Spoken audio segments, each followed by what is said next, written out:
Good evening, We by Black family, and welcome back to New Africa August webinar series, where every day we're doing a webinar speaker of providing you some information of how we're going to move and set the precedents moving into New Africa. This is your boy Rudy, volunteer coordinator. Very excited with our theme being Forbes the Culture. Welcoming my brother, Veal, CEO of Tutoring. He's going to go all into the details, but we thank you all for joining. We've had some great speakers. We are very excited for the speakers we have to come. But today, I definitely am excited to introduce you all to my friend, one of our members at Forbes the Culture. Shout out to Forbes the Culture for their advances. Their founder, Rashad Lambert, becoming the director of community and culture at Forbes. So big shout out to you, man. We definitely are grateful for your leadership and just what you're doing to inspire the network. So without that being said, I want to jump right into it. I want to introduce you to, again, my brother, my friend, Mr. Veal. Hey, how's it going? Great. Man, look, it's been crazy out here, man. How you been, man? Everything been good? Yeah, it's been off the chain, just trying to move and get everything cracking and make some things happen for these students of color. So it's all good. I'm glad to be here today. Good, man. Thank you. Yeah. So everybody that's watching right now, I'm going to jump right into a lot of content, a lot of subjects within the education space for COVID-19. So I'm going to run through this rather quickly, but I want everybody to kind of catch everything as well as I go along. So once again, my name is Veal, CEO of Inc. Education and Newly Black Tutors of Social Media, which I'll talk about later. So I want to start off with who am I? U.S. Naval Academy, UT Arlington grad, taught in the classroom for 4.5 years, was a part of DISD, Dallas ISD, Cedar Hill, Duncanville, Uplift, DeSoto districts. I was a math instructional coach as well. Helped the school go from 62% passing to 92% passing on the Algebra 1 star exam in about 1.5 years. Was a district level administrator over 7 schools for STEM instructional coaching, and also an adjunct professor of mathematics at a university at Strayer, based out of DC. So I have quite a bit of education background to kind of back up what we're talking about today. Recently was featured in NBC, Entrepreneur, Business Insider, Forbes, and more. I'm a 2020 North Texas Inno on Fire honoree.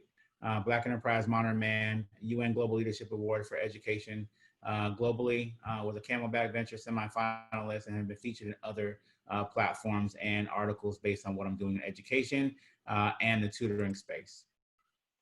So what is Inc. Education? First of all, before I go into all the other stuff that's happening right now around the world, we're a private prescriptive and holistic education company focused on STEM, tutoring, and standardized test preparation.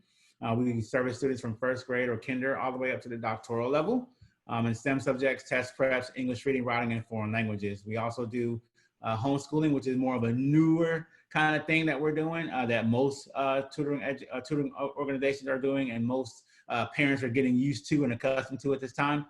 We do academic coaching, counseling, excuse me, mentoring, resume writing and review, literature reviews for physicians, and ghostwriting services as well for authors, and we do workshops. Moving right along, we have a great team. Our leadership team is an all awesome millennial team for the most part. We have about 10 managers throughout the United States, and we have 100 tutors nationwide between Dallas, Fort Worth, Chicago, DC, Austin, and Atlanta. So we want to provide a world-class educational experience that is holistically driven to increase and retain knowledge while utilizing a one-on-one custom experience for our students. And that's one of our claim to fame, as well as having a nice niche of tutoring and education at this time. All right, so let me kind of jump right into what's going on right now with the state of students, right? So at this time, students basically ended their school year back in March, right, of 2020 this year. Kids were going quite along, doing their thing, they were getting educated, and boom, coronavirus hit. And all of a sudden they had to stop what they were doing and leave home pretty much, right? They had learning loss for quite a few months. At this point now, it's about 5 months. They lost their interaction with their other students. They were suffering from some mental issues because they don't have the capacity to interact with their colleagues and or friends and family as much as they were doing before. So at this point, we have some issues there, right? In addition, there are also some other issues that kids are going through, right? Kids are having to go through homeschool options and learning pods. Parents are trying to figure out what's going on. There's not enough physical activity for the students to be engaged in, and there's educational inequities as well as a digital divide. Some students can't access their content because they don't have the technical capacity to do so. So they are having to get different technical requirements and get laptops and things of that nature from the school districts and other places. And our underprivileged students, of course, don't have full access to technology as well. So that's one of the barriers to entry as we reach into COVID-19 at this time. As well, solutions to these problems, there are quite a few things to kind of go through with that, right? Of course, if you didn't know, right, we're interacting with students online to keep face-to-face interaction active, and we're discussing things with colleagues through Zoom, Google Hangout, Skype, WebEx, or anything like that, right? Taking time to deal with mental health issues. Kids have to get help from different professionals. Parents have to be active in students' lives at this time and be patient with them as well, because everybody's in a mode of flex. So it may not be a perfect scenario, but we're trying to get there as time moves on, right? To navigate through homeschool options, there are very different options and ways to kind of go through curriculum and then see what makes sense for your kids. Of course, everything needs to be tailored to your student's learning style at this time. So if you have a kid at home that is getting homeschooled and or doing virtual learning, you really need to figure out what works best for their learning style so you can set them up through an online learning area or environment. And if they are doing homeschooling, what curriculum works best for your kids' learning style as well.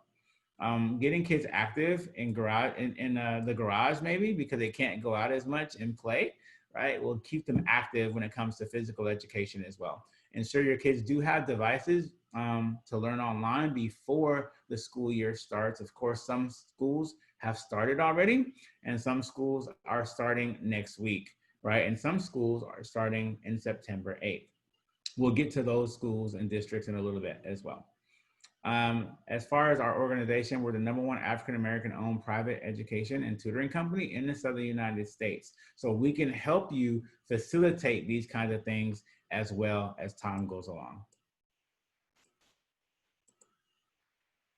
Let's talk about what happened with the test prep. So for those of y'all that didn't know, there's been a lot going on with the SAT and the ACT prep at this time. August 29th was supposed to be the test date, which is coming here in about 10 days. But guess what happened? 179,000 out of 400 of the 2,000 tests got canceled. 54% of those testing locations are still open, but they're shutting them down as time goes on because of the coronavirus and the COVID-19 procedures and things that are happening with that. So of course, the test has been delayed for the past 3 months. And now we're looking at another delay because some kids can't get the testing that they need to get into the schools that they're trying to apply for. So it's hindering them a little bit when trying to go to apply to these schools, right? But on the flip side of that, with over 1,600 schools who have now stated, hey, we're not utilizing the SAT or the ACT scores for entry up until past fall 21. So they have a little bit of lag time there. But the problem with that is that they're still looking for scholarships as well to get in and facilitate having to afford, right? So it's one of those things. Hey Jay, expand your screen for us, bro. Say again? Expand your screen. Expand the screen? Yeah, the bottom right. Put that for. Oh, okay. Sorry about that. Was it small? All right, can y'all see now? Yeah, no, right. You're good. My fault, y'all.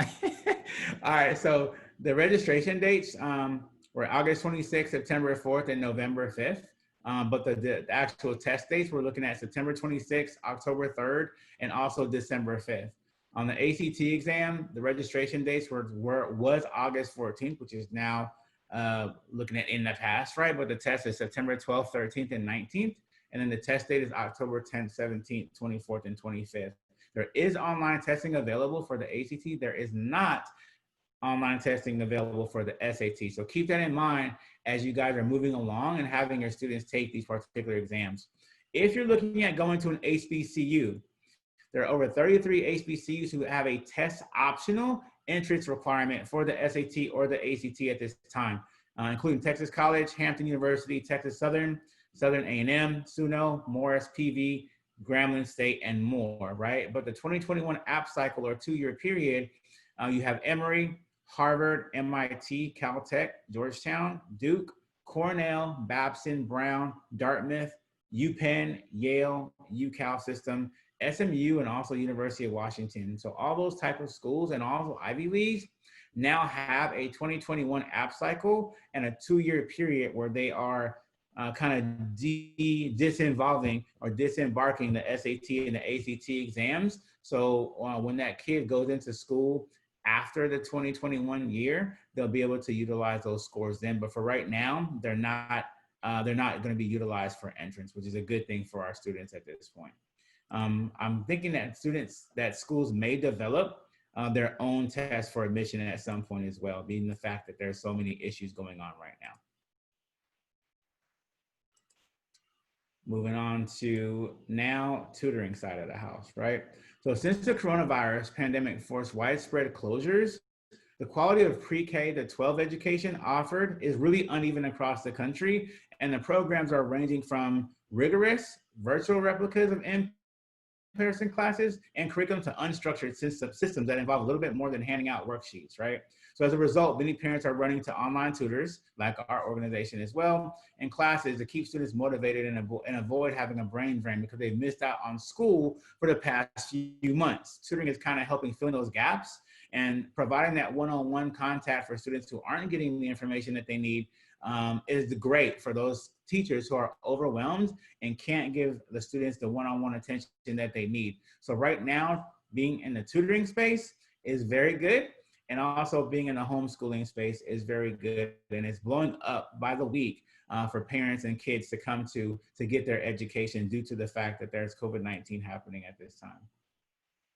From a tutoring perspective, there's online and in-person tutoring that provides attention and building relationships that classroom teaching cannot match. So if you're wondering right now whether or not the education in the classroom is going to be a good fit for your student, and whether or not you're going to need tutoring or to enlist a tutor to help your student out at this time, these are the benefits of that, right? Oftentimes the tutors can reach your student and teach your student content at a deeper level and better than the teachers can, and go quicker in a pace setting, right?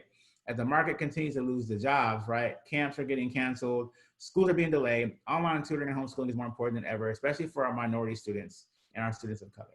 So equity in this environment is still a big issue. And another issue is that students are struggling with special needs. So if you do have students who have ADHD, Asperger's, ADD, autism, dyslexia, dysgraphia, and things of that nature, it is very hard for students to kind of find those resources to work with those students, but they are out there. You just have to do a little bit of digging in order to find those particular scenarios where you have resources that we can share as well to help out with that. Parents are still trying to let their kids, kind of trust their kids doing online education. There have been some flip-flops where, kids will log in and then they won't show themselves for a while, then they may log off and go do other things, right? So it's hard to grab attention to the students now. So you have to make sure that when a student is getting their content by the teacher, that the content is engaging for them enough to stay where they need to be, right, in terms of their content. Moving along. All right, going into now homeschooling. So in homeschooling, parents are having to choose work or homeschool at this point, right? It's hard for them to do both, be at the house, work from their laptops, find out what Johnny's doing from 8 to 5 or 8 to 2 in the classroom, at home as the classroom, do their assignments, grade the assignments, and manage all of this at home, right? The sadder flip side of that is that if schools reopen, our children are going back, whether it's safe or not, because parents cannot afford to not work. But that puts everybody in a pickle and a bind, right? So parents are going to look into choosing online curriculum that does work. They will have to research those curriculums to make sure that they fit the kids' learning style. They're also trying to take the role of the teacher, and it doesn't necessarily work so well unless the parent has been in the classroom or they are an educator at this current time. But in order to navigate that stress, right, we have to make sure that we have different resources in place. So parents can go ahead and do their home duties and work, while tutors can come in and do either learning pod situations at the home, or they can teach multiple students either at the home location through online virtual teaching, and or the kids can get the support from an online tutor, and or at home if they're wearing masks and going through security precautions and procedures, they can still get the education and tutoring that they need through time, right? So this pushes out new markets and services to where homeschooling is now becoming an option for families who need that personalized education during the pandemic.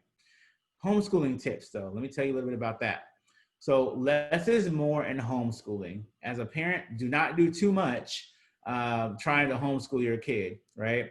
Doing things at pace, doing things exactly how your kids need to learn them, and doing things in chunks tend to help your student out learn things better and more during this course of time for the homeschooling and or online learning scenario, right? Okay, so grade efficiently. Make sure that when you are helping grade your kids' homework and or assignments, that you are grading efficiently. Do not go in there. Of course, a lot of parents do not know what they're doing right now. So please don't take on the role as an educator if you haven't been there. But what you can do is listen to the different things that make it easier for your students. So make sure that you're grading efficiently, and make sure you have a structure in place when your kid is in the classroom or at home, right? At their desk. Make sure that they have an opening activity. Make sure that they do have lessons that they're going through. If you're homeschooling them, make sure they have lessons that they're going through. Make sure they have a lunchtime and they have snacks. Make sure they're in elementary school. Make sure that they have an activity period. Make sure that they also have enough time of learning content to where it spans normally from about 8 o'clock till 2 o'clock. If you have if you guys are listening to this webinar, to this session, to where you have kids that are actually in public school or private school, and they're being fed that content and information and classes during the day, so you don't have to worry about that from a homeschool scenario, then please make sure that you are helping your students with those homework pieces after they're done with their school day, if they need help, and or if they have questions that they can't answer with their teacher, then it's good to enlist either yourself and or a tutor who can help out with those particular situations at hand. Make sure you have patience as well with your student, and there are a couple of resources that you can go to. One of them is nbhe.net, which I have on this slide. They have resources on curriculum and do have curriculum suggestions as well, right? I know Texas Online Preparatory School called TOPS, they have a good online curriculum. Texas Tech has a good online curriculum for homeschool as well. And there are a plethora of other curriculums you can choose from, but again, you have to make sure that it's tailored to the learning style of your kid. African American Homeschoolmoms.com is also a good resource. And if you go to bit.ly, the bit.ly link, bit.ly/Black Homeschool, you will also see a lot of different other resources. One of the main books out there that tailors to homeschooling is at the website African American Homeschool Moms. You'll be able to see that there. We are listed as a great resource for homeschooling and tutoring in that particular book that is on Amazon as well. So moving right along to COVID-19 city updates. In Dallas, there's face-to-face instruction in schools starting on September 8th and ends June 18th. Remote learning, though, is altered from what students received in the spring. So it's a little bit of a hybrid model between the two of aforementioned methods, right? Which is remote and face-to-face. They're splitting the schedules where half of the students divided by grade level would attend in-person classes on certain days, and other half may go on Wednesdays and Thursdays, and they can work remotely when they're not on campus as well. In addition to that, secondary students possibly may work remotely over the course of time as everybody figures out what's going to happen within the next 2 to 3 months of the coronavirus, right? So kind of, if you understand kind of what's going on with the navigation of the districts across the United States, they are doing either remote learning, all online right now until September or after Labor Day. They're doing a hybrid model, and or they may go back face-to-face after October and or sometime in September as well, just FYI. Fairfax, if you're in Virginia, Virtual classes will be held 5 days per week, with Tuesday through Friday being dedicated to live face-to-face instruction, and Mondays reserved for independent learning activities. Laptops have been distributed as of a couple of days ago, and September 8th is the school start date in Virginia. On Atlanta public school systems, for Atlanta, August 24th is the return date called Return and Learn. Next week, as kids will be going back to school for Atlanta public schools. The first 9 weeks, though, is going to be all online virtual learning, and they're hosting Facebook live sessions at this point, giving updates every day pretty much on what's happening, how they're going to do how they're going to do everything, how the kids are going to be supported, and the parents are going to be supported. So they have a pretty decent plan in place for how learning is going to happen in Atlanta public schools. In the Fulton County public schools, August 17th was the start date. The superintendent said that the district plans to open up schools for in-person instruction, but also will allow them from the 1st to the 12th grades to enroll in full-time virtual learning as well, or virtual instruction. Pre-K and kindergarten classes will only be offered on an in-person setting scenario, but in-person classes start September 8th. In Gwinnett County, August 12th was the start date online as their option, but they're going to do phases, or education in phases, until they're going to be going full on in person around September 9th as well, which is after Labor Day. Going on to Broward County and Miami-Dade. If you're in the Florida region, August 31st, My School Online opens, so they'll be starting August 31st. October 5th, though, is when they plan to reopen in person based on what's going to happen in the next couple months with COVID-19. Broward County, of course, starts today on August 19th. In addition to that, let's talk about real quick what happened with the Secretary of Education. She stated that parents should take kids out of schools that don't want to reopen, which is crazy. And then CNN's Dana Bash grilled her upon reopening plans that she had, and she had none, right, for the flare-ups of COVID on remote learning. So one of the things that she kept on harping on was that she wanted to keep having kids go in person in the schools. And at this time, it is not safe to do so overall, right? So it's really, really kind of topsy-turvy when it comes to what's going on from the White House and the Secretary of Education as to what the actual districts, parents, the boards, and also governors and mayors want to do when it comes to the school opening. So as things get released, please stay tuned as to your district and your environment and your city as to what's going to happen in the next 3 months with COVID-19. And last but not least, I want to kind of give you guys a sneak peek introduction into what I'm going to launch next month, which is the Black Tutors of Social Media. And the Black Tutors of Social Media is the world's first and only directory to locate private Black-owned tutoring companies along with nonprofit organization community program offerings, which is going to launch late September, starting off in Atlanta, and then we'll launch in Dallas as well. But it is an overall solution for having all Black-owned tutoring companies come to one marketplace where you will be able to find them in a active directory that is going to have all kinds of different pictures and all kinds of different directory items. You'll be able to find the mappings of where they're located. You'll be able to choose male or female. You'll be able to choose, the location, the city, states, the zip codes. There's going to be so many different ways for you to filter out what you need, so you can find what you need during this tough time in COVID-19. So this will be the world's first and only directory coming soon. If you do want to get more information on that, just go to blacktutorsofsocialmedia.com and be able to sign up for the information that's forthcoming for the September launch. But this is going to be a huge resource to our community and our families of color as we move along in COVID-19. And here's my contact information as well. If you have any questions on, what's going to be coming up, what to do, any advice you should take on, what you should do with your kids. Does homeschooling work better? Does tutoring work better? All those kind of things you can definitely ask me with the contact information here, and then I'm going to be answering some questions in Q&A here in a moment.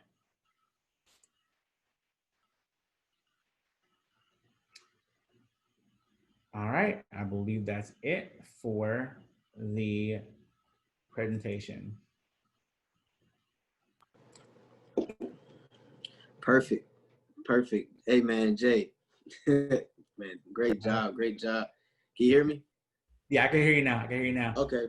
Perfect. Perfect. So yeah, man, we got some questions queued up, but I first want to just thank you, man, for providing that insight in these type of times. We definitely need just trailblazers like yourself who can keep us in the spirit of progression, solution oriented, into energies, evolving.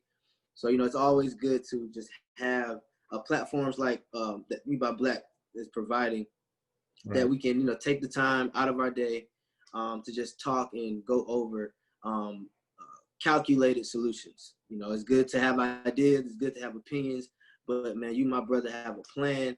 And my mother always said I would never invest in a sinking ship. So Absolutely. yeah, man, I definitely can say, man, I appreciate all those who are invested into you. And I want to continue to do the same, man, in any way. I have some questions queued up for you. I want to know just a lot, man, because since we're in this New Africa theme, there's going to be a lot of opinions, like I said, philosophies, but one of which, of I guess, words that stuck out was test. It was a moment where you were going over the SAT testing aspect, Right. And during the time, people are giving up on traditional ways of getting education or working, right? So to go back to a system and still be tested, and still have to get through this, I want to know for you, what does your organization, or just even you in general as a CEO, see when providing solutions towards students who may not even want to move forward with testing? Like, how do you see that becoming a constraint for you? I think that right now, because there are so many different things that the ETS is going through, that SAT, that College Board, that ACT is going through right now, there's so many things that are in flux. And I think that it's not necessarily the fact that I think our kids are giving up on the testing, but I do think that they're just losing hope on when they're going to be able to take the test, right? Okay. Investing money and resources to get a chance to take the exam, but because it's being delayed and delayed and delayed, and now schools are pulling out of being able to use that as a requirement for entrance, I think that the best case scenario to kind of say right now is the fact that we have to really give them hope that things are gonna kind of roll over and blow Right. past to get into the colleges of their choice, as they've already worked hard to apply to do, right? Some of these kids have missed out on graduations, being able to be there in person and things of that nature. But I think with the testing, we are seeing, and I know in our industry, we're seeing kind of a downturn, just a little bit of a downturn in the test prep, right? But a little bit of an uptick in saying, hey, we still want to get our students prepared. So the best advice for even in the testing scenario right now is still get your student tested, still have them go and get prepped for the ACT or the SAT to be ready. So when it does come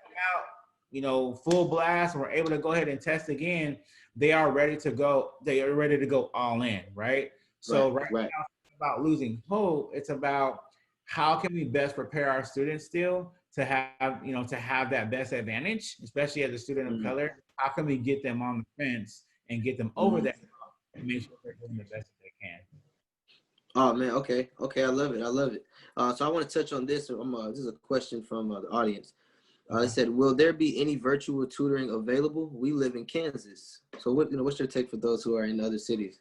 All right, so here's my recommendation right now. I'm going to speak on two different sides. On the education side, we don't have any physical tutors in Kansas, right? But since a lot of people are doing things virtually because of the coronavirus, we offer tutoring services online and virtually everywhere. Literally on our team, there's 100 people, so we're able to do those things, and we have the capacity to do so and to help, right?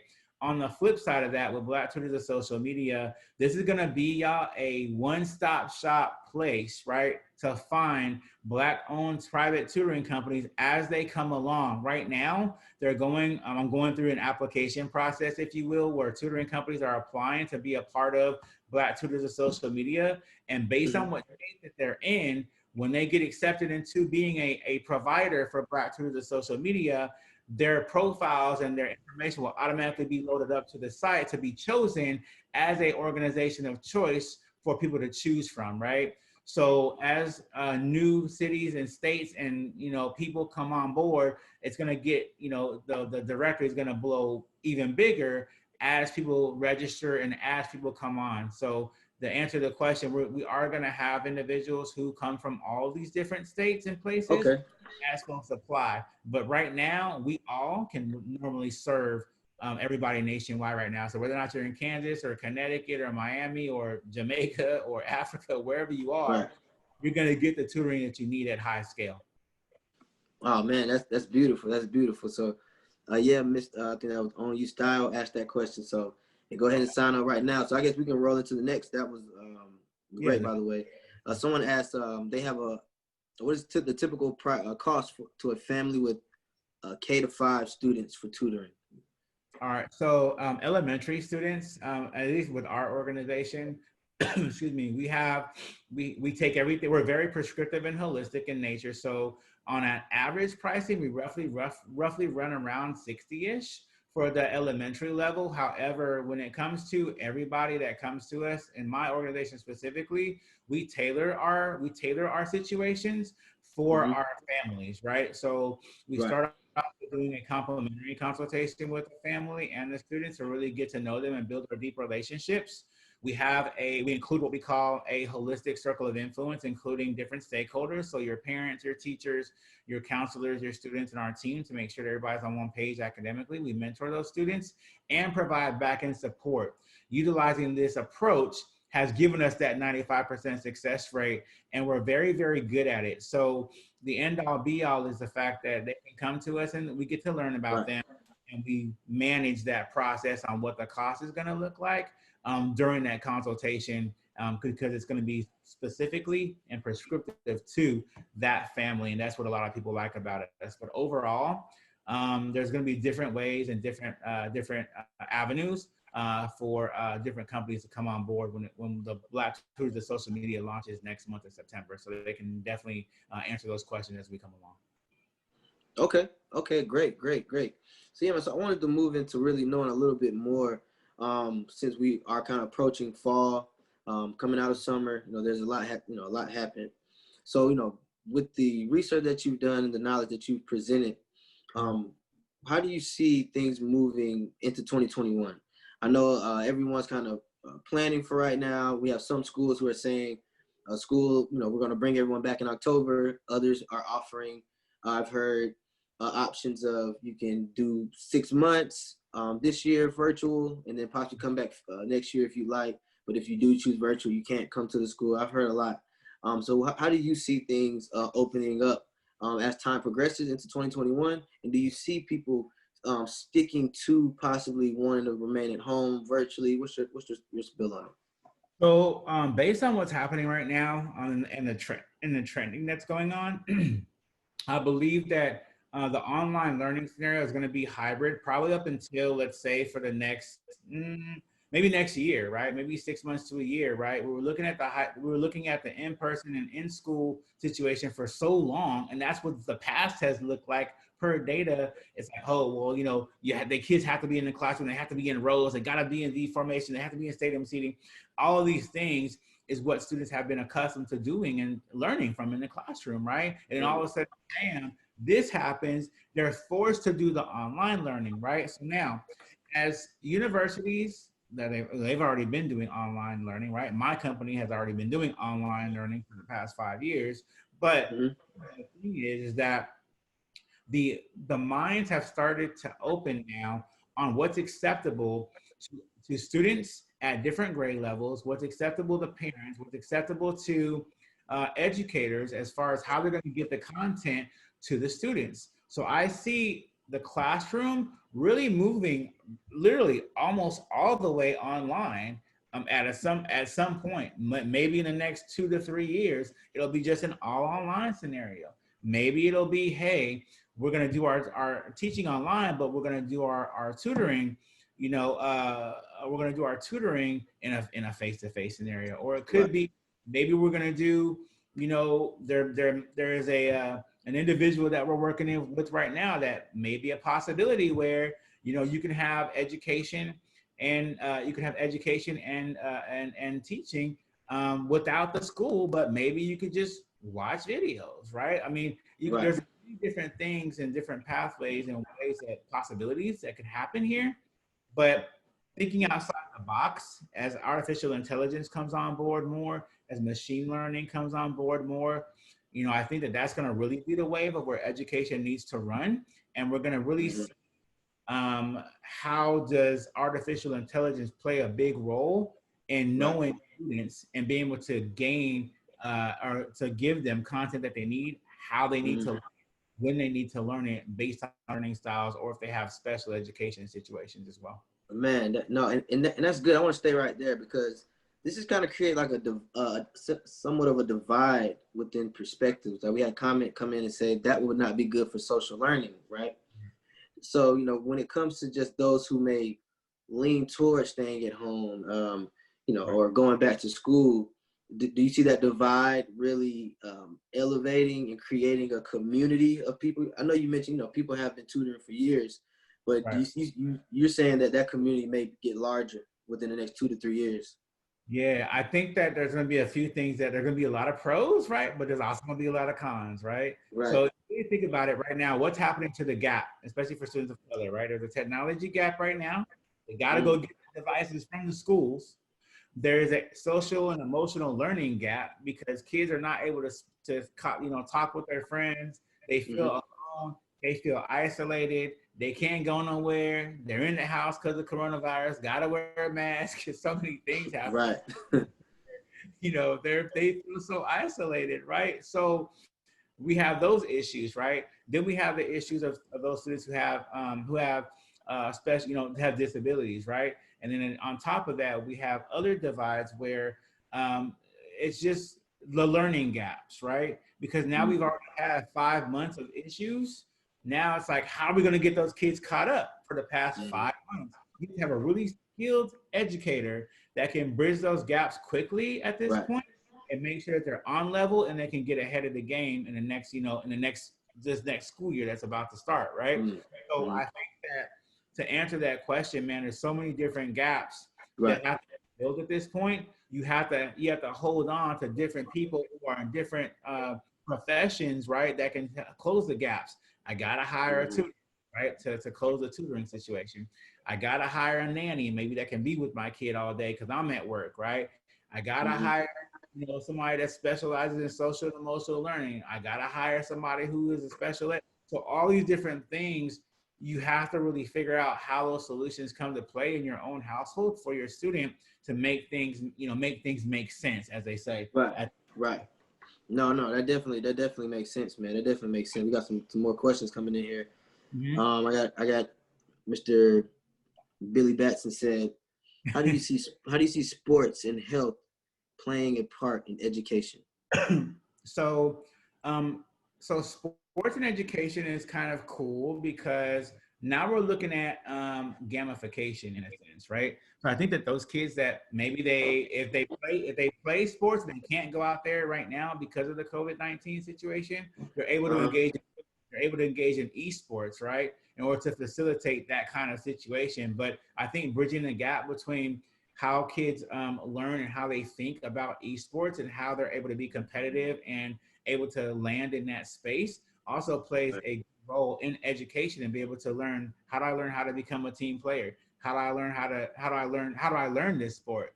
How do I learn how to do certain things in tech, you know, within that space in esports? But on the physical end of that, I think that sports has been taken away from students because of COVID-19. So if they played basketball, they played football, tennis, whatever, they're not able to go out there and do those things, right? So how is my student able to do a reel, right? To be recruited? How are they able to be, you know, how are they able to be grabbed by NCAA Division I? Well, if it's football, they probably have had a reel for quite a long time. But if it's other sports, right? It's how do I really gauge that? How do I get that information to them? And I think that part of that has to be with, you have to be very creative in how you're going to pitch to different college recruiters at this time for sports, right? So getting Right. your kid to that next level may be a little bit of a challenge, but you can work with different partners on how that can work and that can play, right? As far as health Right. is concerned, a lot of people are, they had the coronavirus, they spread it around. Now all of a sudden, nobody's healthy on the team because everybody has COVID-19. So even in the NBA and the MLB, they're and in NFL, they're stopping play and stopping different things because of Yeah. the team players are having Right. the Taking a more conservative approach. yeah, so they're taking that Right. conservative approach. But I have some people that I know of in my network who deal with the college recruitment scenario with for athletes specifically, and one of them is based actually in Atlanta.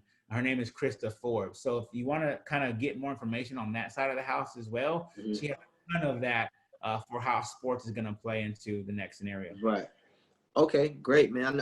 I saw that we have someone just joined. And so for those who are just joining, welcome to New Africa August.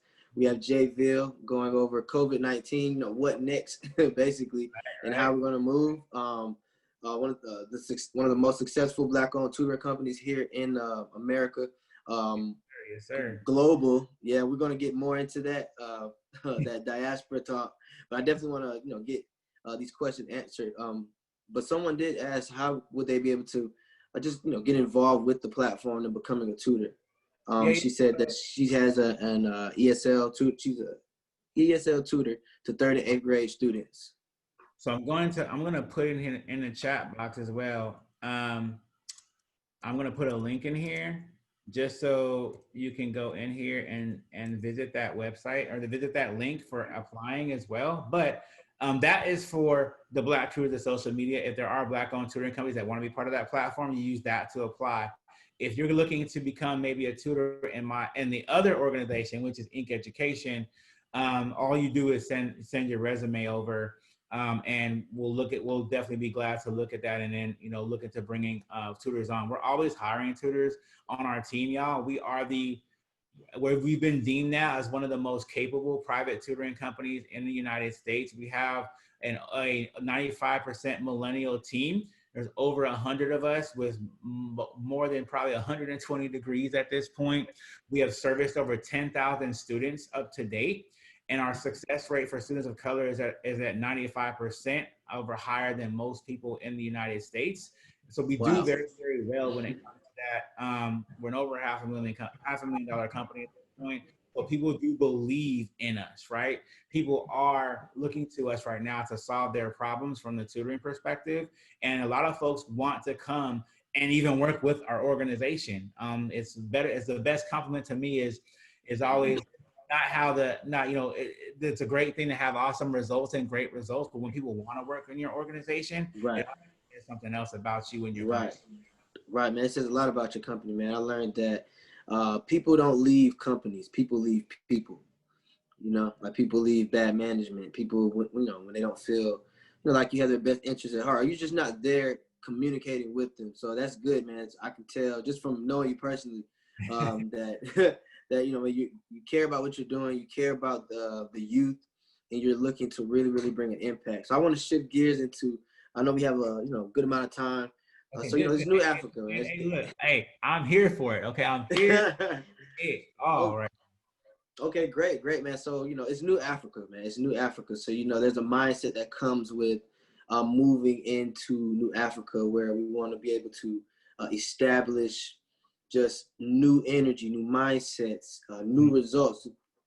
So one of the main things that I wanted to just kind of ask from you was, when it comes to uniting that diaspora, just people from all over the world, youth from all over the world, how did you see yourself playing a part when it comes to your abroad work? I know you say now that you have people from all over right now. So, but when it comes to impacting the youth, let's just say of youth of color all over the world, what is your method of kind of really taking the lead on that as it pertains to in your space of tutoring? Yeah, so right now I think that because the COVID-19 has really impacted pretty much everybody across the board, we have to really think about what does the impact look like for for students of color or students really everywhere across the world. So those students that are in Africa, right? Those students who are, they may be in London, right? They might be in Jamaica. They might be in other places. It's how do we reach them? And I think part of the problem is the fact that the reason why I kind of started the Black Tutors Social Media Organization and that initiative that will launch next month is the fact that you can barely find any privately Black owned tutoring companies anywhere, whether it's Africa, whether it's Jamaica, whether it's the United States. You know, it's hard to find them. Some are there, but it's really very hard to find them. So it's my mission to really find where they're at, right? Really be able to see how they can impact students, what grade levels they go up to, right? Where, you know, whether we have our male and our female owned organizations, whether or not they cover the gamut from kinder to doctoral level, whether or not they cover the gamut of, you know, being able to have different resources available to support that our families and our communities and our students. Like, all these things play a factor into, if I'm tutoring a student in Nigeria that may be at a STEM school, right? How do I get to that kid? Well, more than likely, it's going to be hands-on. It's going to be maybe having some STEM kits. Maybe it's going to be, you know, relating all the information that he's learning or she's learning in the classroom or online at this point, relating that to their real life scenarios, right? Oftentimes, in order to get to a global need, you have to relate the content to what they're doing in their respective areas, cities, countries, everything like that, right? So we're able to get the content to them in exactly the way that they need it. So, you know, we have to put a twist on the how and then add the how to the impact, right? And when we're able to impact students and be able to maintain and twist our how up, we can then say, okay, why do I need to be doing this for our students? Okay, now that I know the why, this is the when we're going to do it, and this is how it's going to be impacted overall. So I think that the global reach is going to be huge because of this movement of COVID-19. It's letting us think in different ways outside the box, and implementing these different solutions is going to be, and building different partnerships is going to be a solution that's needed for sure. Oh man, great answer, man. Great answer. I got a good question from one of the viewers. For essential workers who do still require to go into work, would you recommend combining in-person with tutoring or online with district with tutoring to make sure kids are going to retain the content? So she's basically, or they're basically saying, if they're an essential worker and they are going to work and their student is still at home, or I believe that's what they're saying. Do they? I guess, but I think they're saying combining some way where essential workers can bring that tutoring aspect to the workplace. I think maybe that's what I believe. That's probably what they're saying. So I think two things should happen for essential workers, right? If you're an essential worker, you're in the hospital and you work all day, and your student is of age and they're able to handle their education at the home. So there's two things with that, right? Yeah, we want to trust our students to do what they're supposed to be doing in front of the classroom, right? Or the online scenario with that teacher. But sometimes they detract off of that and the attention span is not there, and they don't end up doing everything that they need to be doing, right? So it's really good to hold your student accountable for what they're doing and the learning that they need to be doing in the classroom, right? Hold their students accountable for the assignments, hold them accountable for the homework. And then if you need to get a tutor involved, that is the time frame to say, hey, look, we want to get our student on level, and we want to get them accelerated in their learning at this point. So because they've already fallen behind and the start happened 5 months later, right? Or they you know, ended the last part of the year without any content really to learn. Now we have to bring them up to speed. So I think that for the essential workers who are in the hospitals, who are on the front lines and doing those things, and you can't really be there to help out your kid, the tutoring aspect is going to be very, very vital for you to be supported as a parent who's trying to put on the table, right? But someone said, "What about the smaller children?" Someone said, "What about our babies?" Yeah, so for the smaller children at hand, the babies, right? For the smaller children at hand, those kids, I think it's a mixture of if you are, if you're at home with that kid, you have to build structure. There has to be structure in place for that student to learn the content that they need, whether or not they're Right.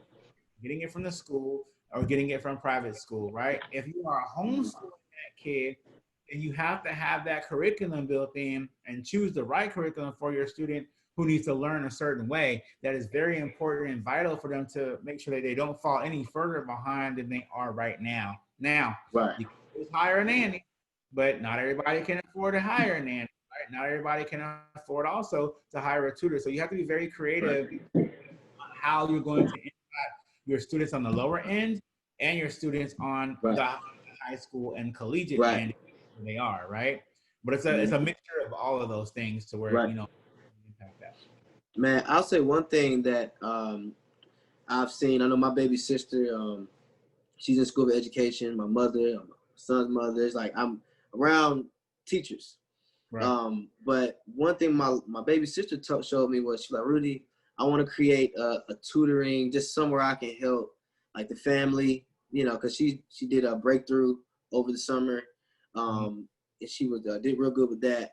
So to come out of that, where she was basically virtually teaching and getting the ropes of it, she was thinking of ways to just get involved. And I just thought that was great, because this now allows individuals like yourself who have a heart for it to possibly now create opportunities, whether it's you educating these type of young ladies or young men who are interested in just serving, to really now kind of even get them in a capacity that they may not have seen if this pandemic didn't occur. Right. So it's just good to see how I've always believed that and learned that change cannot be forced; it can only be inspired. Right. So to see how just you coming to Atlanta, I know it's gonna bring a great energy. So, but this Oh, is what we want to I'm already look at. right Be like, now. I can't wait. I can't wait to land right? there. Not wait. Hey man, but that's the energy of even New Africa, because like that's how we feel about landing there, where we have more Veals who are starting younger, in their local area, right? Being, oh yeah, man, I was a part of Ink Tutoring, because my sister is going to be a part of Breakthrough and all of these energies, right? But think about if she's a part of Ink Tutoring, and now we're just continuing the legacy and building, man. So I love what you're doing, man. I definitely see it growing. Let me see if we can get some more questions in here before we before we jump off. I think one thing to add to that Oh is yeah, that go ahead, go ahead. for those younger students who are actually looking for a platform to be a part of, we have brought on board, we had a whole high school team that was on our team who just graduated, and now they're at University of Texas in Austin, right? Mm, To gain the experience to tutor students that look like them, that were in their same age bracket. They could vibe with them, they could do great things with them, and then they graduate together in another cohort, if you will, right? And are able to get that experience working for a startup, right? Because that's basically what our environment is. It's a startup type of environment, right? So those young kids can get the knowledge from millennials or upper millennials, right? right, To right. guide them in the right direction, mentor them in the right direction, work for a company that is in the startup phase, and then they're able to take those skill sets with them to college and to internships, and then moving on to the corporate level, they've already had that pathway of work, right? And of Mm-hmm. knowledge. So I think that it's very Right. important when you're giving back to the community to make sure that not only are you impacting them educationally, but you're impacting the Mm-hmm. economy, right? You're able to let those Right. kids make, or at least earn some sort of income and do great things and make impact for their peers, right? At that point. So I think Mm-hmm. that's definitely a great thing. But man, like y'all, I'm telling you, Ink Education is doing some phenomenal things with these students out here. This has not been seen and from before from a consistent level where students are able to achieve what they've been able to achieve with us in a short period of time. But not only that, but they really get their knowledge from somebody who looks like them and who really cares about them at the end of the day. Man, like people are with us an average of 6 years. So Mm-hmm. 8th grade, graduation, right? From Right. so because we have these deep relationships, and I talked about relationships real heavy in my TED talk that I did in New York. and I discussed the fact that students of color need to have deep relationships instilled in them and with them in order for them to perform at the highest levels, and need to have content taught to them in the ways that they can learn it and need it, so it'll inspire creativity and inspire them to want to learn more. And those are the pathways that we bring about to our students that that come to us, that are successful at the end of the day, man. So it's a good game. Man, it's a great game, man. You playing it well, man. You balling. Man, Yeah. now I got another question here for you, man. I want to keep this great energy. What would you recommend for parents who have to work, but their children are required to go to virtual learning due to being in high risk area? Do you think it's okay to have them in the same area as our workspace so that we can keep them focused? I think you touched a bit on this on the previous question. Okay, so all right, so what would you recommend for parents who have to work but their children are required to do virtual learning, okay, due to being in a high risk area? So if you have to work and they're required to do virtual learning due to being in a high risk area, and you have to bring your kid with you, that's the question. I think the crux at that point is, are you bringing your kid with you, or are you leaving the kid at home because you have to go to work and they have to still learn in a virtual learning environment? If the answer to that question is you're at work and your kid is in a virtual learning environment, then again, I think that you have to, it would make sense, and it would be very, very smart to hire a tutor who can work with your student and guide them across their virtual learning, maybe for the day. Or if the kid is going to school for the day, the tutor can then help them in the evening time catch up to what they didn't understand during the day and bring them back on level. Now, if you're a parent who has to go into work and you got to bring them with you and you're in a high risk area, I would suggest having somebody, a tutor or somebody you trust, meet your kid at the location you're at if it's high risk for them, so they don't get sick or they don't, maybe get COVID-19 or something happens to them from a health perspective. I would have somebody meet them at the location, meet them in a safe room somewhere, and they could learn and do virtual learning with a laptop there.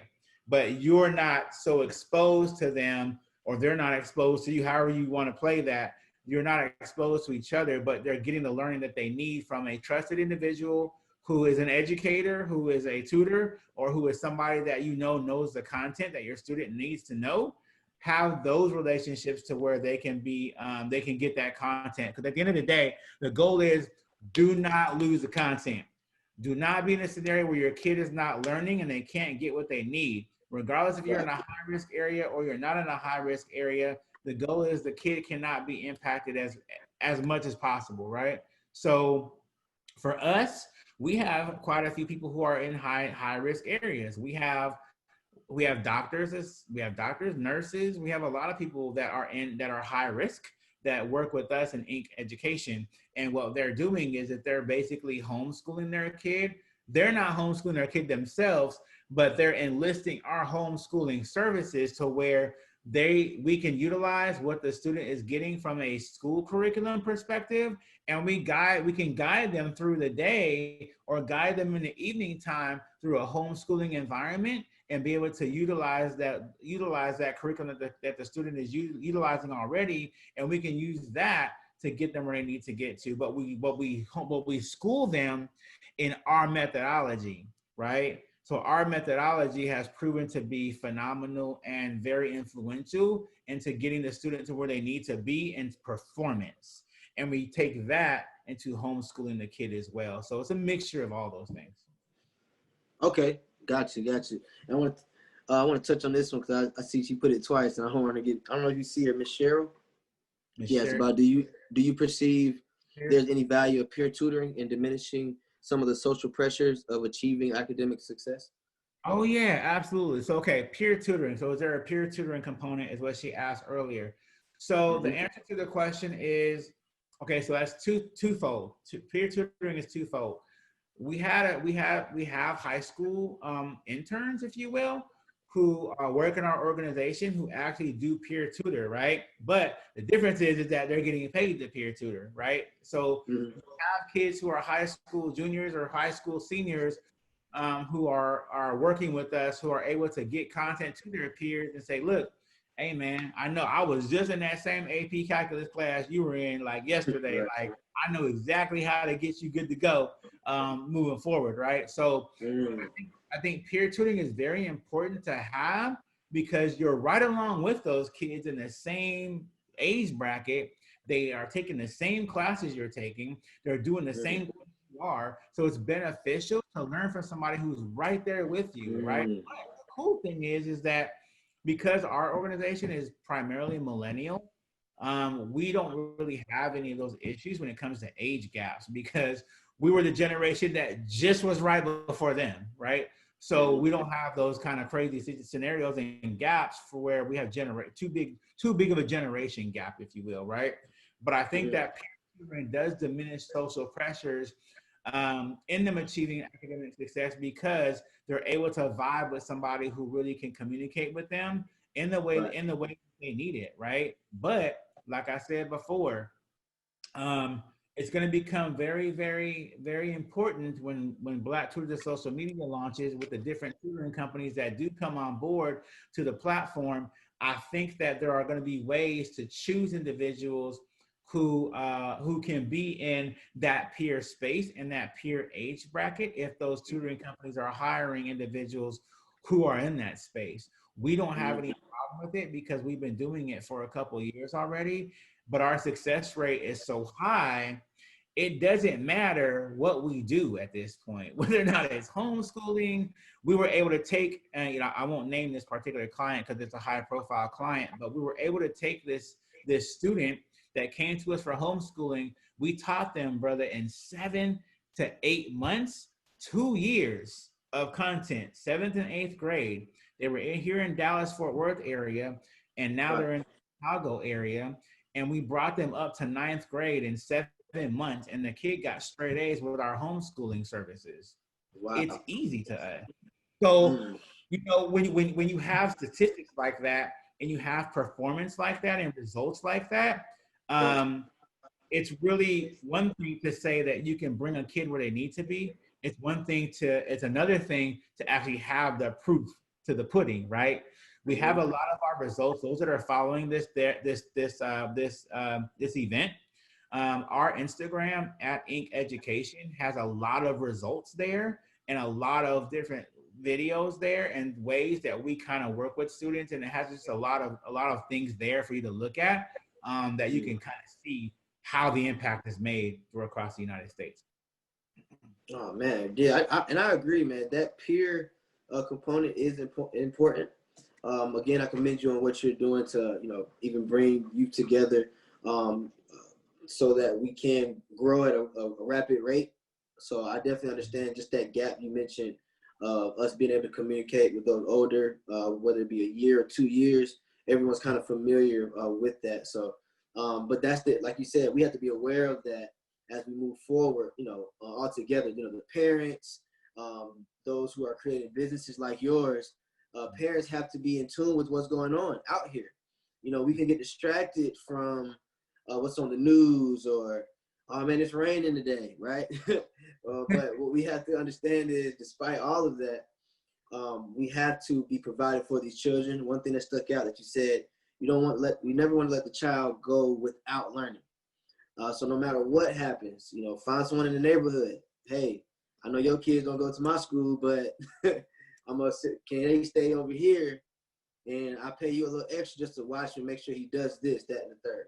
And that's the energy that we need when it just comes to organization and management, just within our community. So I definitely see, like I said earlier, that inspiration from just what you're doing is going to help inspire others to just keep your stuff organized, keep your processes, keep your day-to-day organized, because it's beautiful to see a Black man lead in the way that you're leading, because you're changing the structure of how a household should be ran. You're affecting it to where, man, it was hard helping my child when I was taking him to school. how am I even gonna do it? It's still hard, even when they're at home. You would think, like, man, if my child was at home, if I wasn't at work, and I was with my child, I'd be able. I'm tired of that teacher calling me, right? But now that they're here, it's like, oh Lord, send them back to school. So Yeah. it's good, man, to just see that what you're doing, you're thinking of it in a way that we're not. And I definitely want to, leave you some time to give some last. Go ahead. I think I want to hit on 2 points real quick. I'm just kind of reading some of the some of the comments, right? Oh yeah, go ahead. Go ahead. So here's the thing, right? You talked about being a Black man, especially a Black male millennial. Here's the thing about this. We are losing so many. So let's go back to the education space real quick. We're losing so many Black males in education because of the pay scenarios, the politics, and all those things that are happening. And right now, 2% of educators are Black males, right? Period. Wow. So low. Our students will find value in seeing a Black male who looks like them that can be an example of somebody that they can achieve to be. I always say this, right? I think this is going to be a really big point for this conversation here. In our organization at Inc. Education, I made it very purposeful to hire very top level tutors who are of color, right? We have tutors of let me just make sure I'm clear about that. We have tutors of every demographic. We have Black, we have, Caucasian, right, Hispanic, and all that. So we want to be fair there. But most of our team is Black, right? Is of color. Right. I found that to be a very powerful thing where our leadership team is all Black. Our leadership team is all Black. They are all degreed. They are all talented. Our team is brilliant. We have people from all the way from Cornell to Harvard, to Duke, to A&M, to all these places, because we want to serve as examples of what our kids can aspire to be, right? Within the company, people are educators, instructional coaches, IT consultants, engineers. We got physicians, we got med school students, we have pharmacists. I mean, every single profession you can think of, our tutors of color reflect. And that is why we're able to get these students on board and are able to learn from our tutors, right? We're able to make things so fun because they see us look like them. They see us perform, and they're able to see us in different professions as engineers and everything else that we do. And I think that's very important to have. It's very important. It is. Company. And that's another thing that makes us very unique to other tutoring companies out there, is not only our holistic approach, but because our team, if you go to our staff and look at our team, it's blown away. And that's important to our students of color. Man, mic drop. Man, hey man, the statistics don't lie, but 2%? 2%? Come on, man. What? That's not. We gotta change that. We gotta change that, man. I think we can reclaim that percentage. One, I think, yes, I do think the pay needs to be better. Although when I was in education teaching, I didn't really have too much of an issue with that because I was always in STEM. But if you're not a STEM educator, yes, does the pay need to be better? Absolutely. But I think that the want for our males out there, the want for them to be in the education space has to be higher. And in order for it to be higher, the education system has to do a better job of recruitment, right? Right. There has to be better programs in place to take Black males from the corporate world, right, to education, to do great things for students of color. There has to be better programs in colleges to where they can train up those individuals who are going through college of education and graduating with a college degree in education, to train up those males who need to be in the classroom so they can serve as male role models for those students in those seats. Y'all, 85% of the teachers who are teaching our minority students are non-minority, but there's over 56% of the students in the seats of the schools are Black or minority. It is scaled to be over 65% of students will be of color in the classroom seats in the next 2 years. But we have to look at who's teaching our kids. If 80%, 85% are not of color, they don't know about us. And in order for our kids to get what they need, they have to be us. We have to teach our students. We have to teach them the real. And one big thing, we have to teach them financial literacy. I am huge about financial literacy in the classroom. I love to see that our kids can learn a lot more than I want to be a basketball player or a football player. Sometimes when I taught in the classroom, man, I sat and I said, look, y'all, we're going to stop this lesson. We're going to talk about, let's talk about investment. Let's talk about how money, you know, because I used to work for the credit agency, right? I used to work for the credit agency and I used to work for some banks. How do we talk about money multiplying, right? And being and exponentially growing? How do we talk about real estate? How do we talk about you want to get those cars and everything else and houses you see in those music videos and all that mess that the sports players are getting? You can do that without having to be there. If you just play smartly about your career choices and you have a good financial literacy mindset, excuse me, you can get to those positions, right? You can get, we can talk about credit. We can talk about credit. We can talk about credit scores. We can talk about how you leverage credit to get assets, right? Right. I talk about it all the time. I have a group on Facebook, 1,400 people in it, and we talk about credit and financial literacy all day, right? So, I mean, you have to put these things in place for our students of color so they can learn and be able to know there's more than one way to skin a cat and there's more than one way to get wealth. But in 2003, the Black net wealth is net negative, and that's not a good thing. We are, me and other people are working on a conference coming up, and that's going to be called 2050 Wealth. It's going to be a wealth conference. And we're going to be able to include those different programs and different things for students and stuff like that. So it's going to be a good look. Well, look, man, I know we're coming up on our time. So I first like to I always say, man, thank you as always.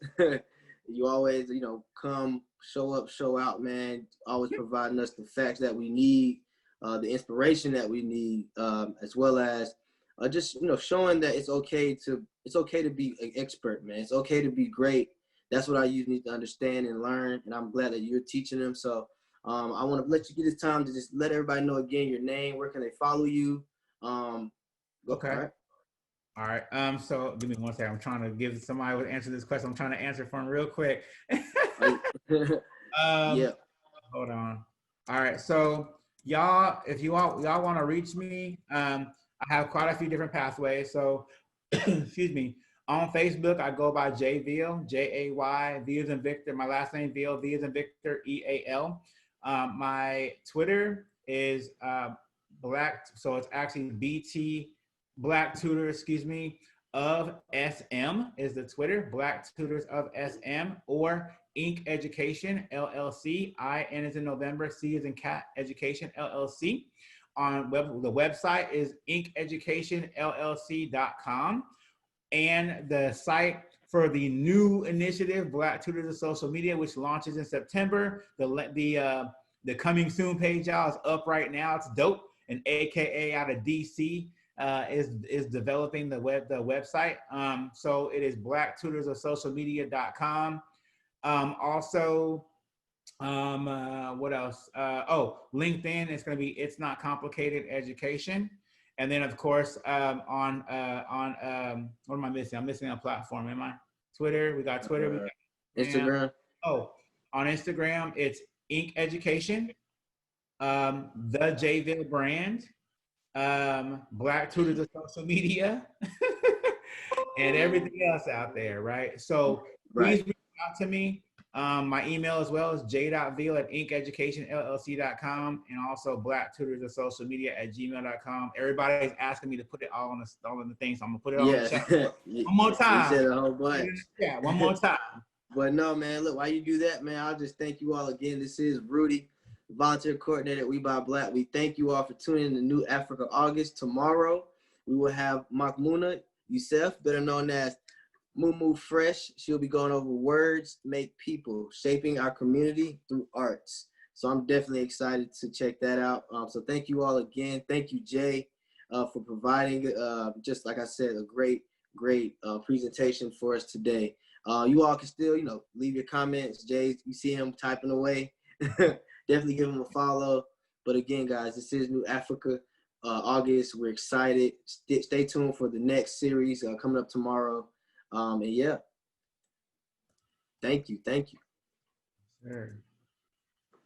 All right, Jay, I'll let you type, man. All right, sorry, man. Yeah, I'm just typing it out right now. Everybody's asking, so I'm trying to give it to them. Okay. No, you good. You good.